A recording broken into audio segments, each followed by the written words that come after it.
रफा की जंग इतनी लंबी खिंचेगी ये इजरायली प्रधानमंत्री बेंजामिन नेतन्याहू ने कभी सोचा नहीं था।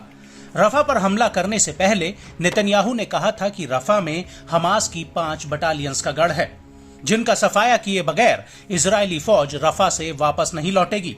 लेकिन रफा में हमास की सिर्फ 5 बटालियन ही नहीं, बल्कि उसका एक ऐसा मजबूत नेटवर्क है जिसे इजरायली सेना अभी तक तोड़ नहीं पाई है।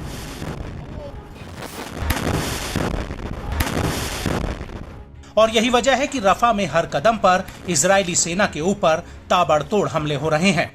हमास के लड़ाके इजरायली सैनिकों को घात लगाकर उड़ा रहे हैं, जबकि आईडीएफ को इन हमलों में संभलने का मौका तक नहीं मिल पा रहा है।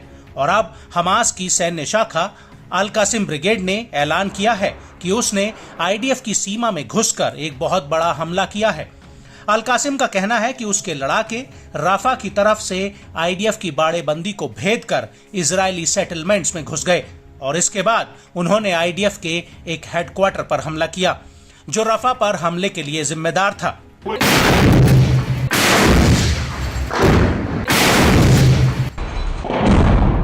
वहीं दूसरी तरफ इजरायली सेना ने भी माना है कि इस हमले में उसका एक सैनिक मारा गया है।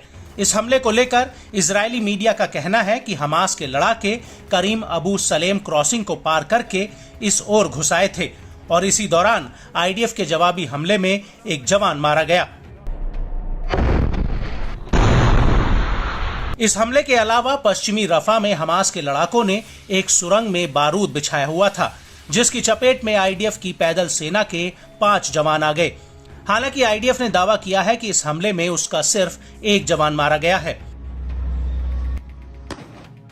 वहीं पश्चिमी देर अल बला सिटी में अल कासिम के लड़ाकों ने 3 मेरकावा टैंकों और 2 D9 बुलडोजर पर अल यासीन 105 गोलों से हमला किया है। इसके अलावा हमास ने एक वीडियो भी जारी किया है, जिसमें दूर से आईडीएफ का एक टैंक आता हुआ दिखाई दे रहा है, जिस पर हमास का लड़ाका रॉकेट लॉन्चर से निशाना लगाता है और जैसे ही रॉकेट टैंक में लगता है वहां जोरदार धमाका होता है।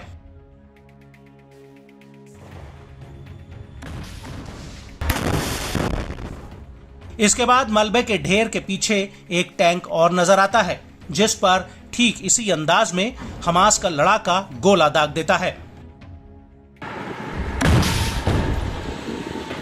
और इसी वीडियो में आगे एक और सैन्य वाहन नजर आता है, जिस पर हमास का लड़ाका बेहद ही जोरदार तरीके से हमला कर देता है और वहां एक बहुत बड़ा ब्लास्ट होता है।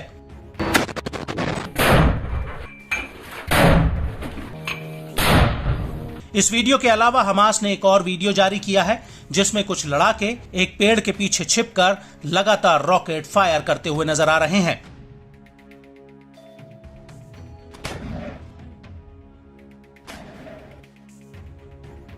और हमास के अगले वीडियो में कुछ लड़ाके ग्रेड रॉकेट को कसते हुए दिखाई दे रहे हैं। इन दोनों लड़ाकों ने काले कपड़े से अपना मुंह ढका हुआ है और इसके बाद ये दोनों इन रॉकेट्स को फायर करना शुरू कर देते हैं।